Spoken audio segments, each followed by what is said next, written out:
jirtu osoo lubbuun manguddoo teessanii salphinaan bahaadhaa jirtu qophii lagannaadhaa kana warreen dura dhaabbattan isiniin mormu.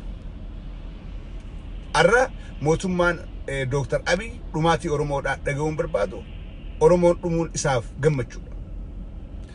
Mootummaan Dr. Abiy milishaa naannoo Amaaraatti leenjisee Oromoota Wallaggatti wobbaasee Oromoota Wallotti wobbaasee fixaadhaa jira yeroo ammaan tanaa kana. Irraddu waa'ee Wallagga akka wanni Walloon dubbatamte. Guji keessaa fookasii kan jechuun jiru. Arra ilmaan Oromoodhaa gaafa tokko dhuman Abifaan tokko dhaqanii daawwatanii tokko faarsanii tokko abaaran.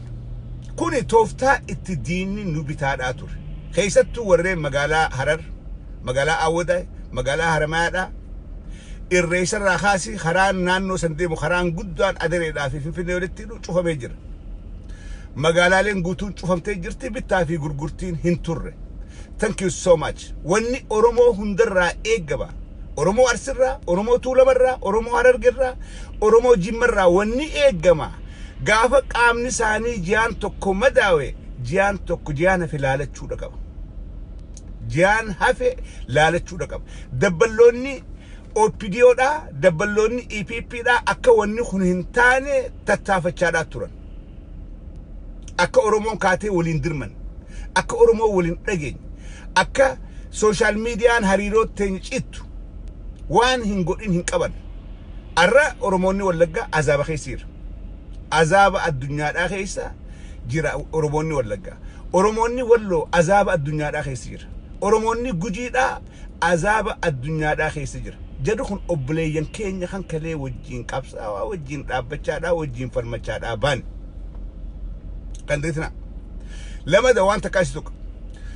Jowaar Mohaammed amma dura aktivistiidha ture. Sagalee ummataa ture. Aktivizimii ummataa dalaga.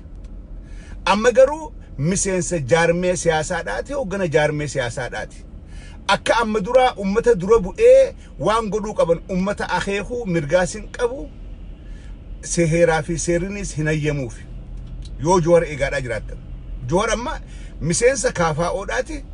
Waan hoggana KFO'rraatti kennamu jirra oolcha malee akka amma duraa Oromoota hunda bakka bu'ee Oromoon injifachuudhaaf kana godhu qabdi, kana godhu qabdi, kana godhu qabdi, haa fincilaa, haa karaa cufaa jechuu hin danda'u. Seerri biyya keessa jiruutis hin hayyamuuf. We don't have to wait for Jowaar Mohaammed to declare,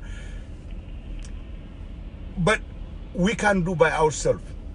Ilmaan Oromoodhaa biyya keessa jirtan Jowaar hayyuu keenya, hoggana garuu jaarmeyaati. Hoggana jaarmaati yeroo ammaa kanatti Jowaar akka duraasetti inni nu himee jira. Lugaama qaba, lugaama seeraa fi heera jaarmecha keessa jiruutu qaba Jowaar. Kanaatu ukkaamsa. Waan garaan isaa dubbachuu fedhu hunda dubbachuu hin danda'u. Yoo dubbatees caffeeraa misfaa keessaan dubbate Jowaar. He cannot do.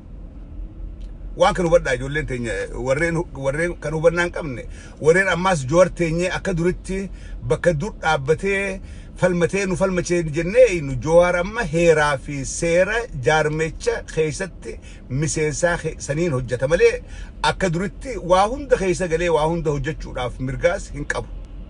Seerrinis hin hayyamuuf. Yoo dubbate Jowaar kana booda indirectly dubbata caffeeraa misfaa keessaan falmataa ibroofaa keessaan aktivistoota kaan keessaanii dubbata malee ifii asbee dubbachuu hin danda'u. Make clear. Kana akka gaariitti hubadhaa.